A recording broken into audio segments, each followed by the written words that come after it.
Shri Guru Bhyo Namaha. Welcome to Ramaseva Ramya Seva. We have been discussing the wonderful, invigorating story of Rama. And then last time we had discussed that Rama had actually completed the story of even coming back to Ayodhya and then went for the exile. And this time we are going to see some more briefly, very briefly, some more important aspects of what happened in the forest. So first, it so happens after some point, it so happens that Shurpanaka comes, who is actually the sister of Ravana, and then she is a demoness. She likes once when she sees Lakshmana, she wants to marry him, so she changes her form and then comes and tries to tempt him, and then he sends her to Rama, and then she tries to tempt him, and then both of them actually are in a playful mood, and then they are just trying to reject her, and when she tries to attack Sita, Lakshmana cuts off the nose and then ears of Shurpanaka. So this is what Shurpanaka now goes and then reports and complains to Khara Dushana, to important Rakshasa warriors who have 14,000 of army behind them, and they were all there in Dandakaranya, and they happen to be the brothers of Shurpanaka. So they come and then try to attack Rama and Lakshmana. Rama single-handedly kills them all. And so this is what has happened there. And then further, then Shurpanaka goes and reports to Ravana, who also happens to be her brother, and he, in a fit of anger that this happened, and the way actually Shurpanaka describes the beauty of Sita, he gets enamored, and then he gets greedy, and he goes and then commissions Maricha. You would remember that he was sent by one arrow to Lanka, and he was leading the life of a hermit there.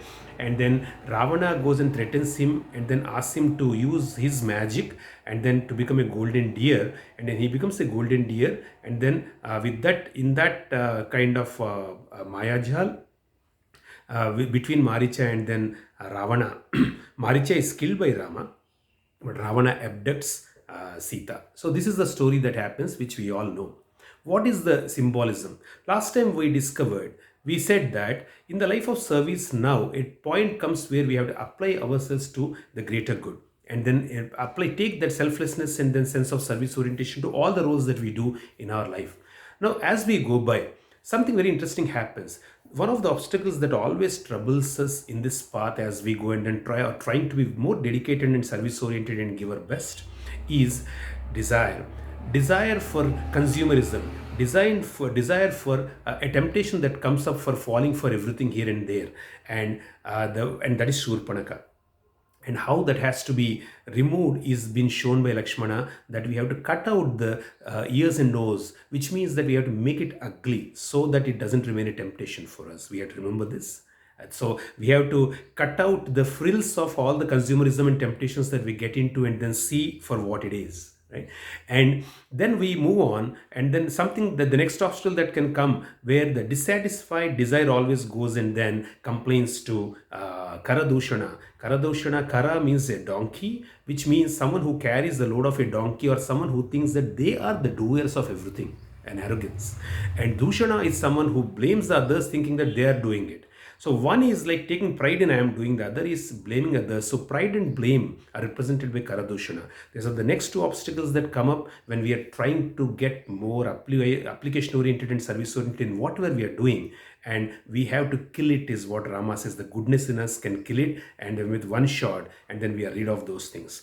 Now, as we move forward, this desire, unsatisfied desire, it has been told in Gita that Kamat krodho bijayate. Unsatisfied desire always leads to krodha. Krodha is represented by Ravana, who is in the subconscious. Actually, Ravana is representative of all wicked negative qualities, tendencies that we have, which is the highest of which, the chief of that is anger.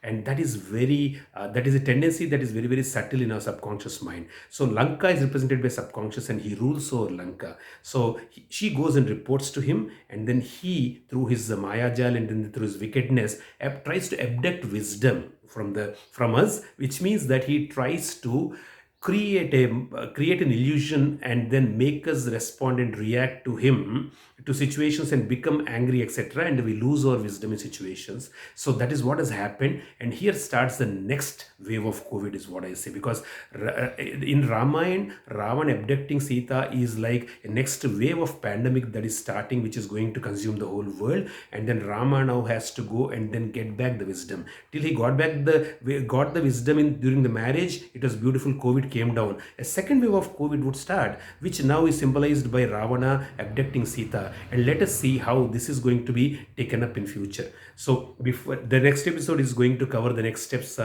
stay tuned, friends. But before I go away, I want to tell the usual things, that let us be very very safe by wearing our mask when we interact with people.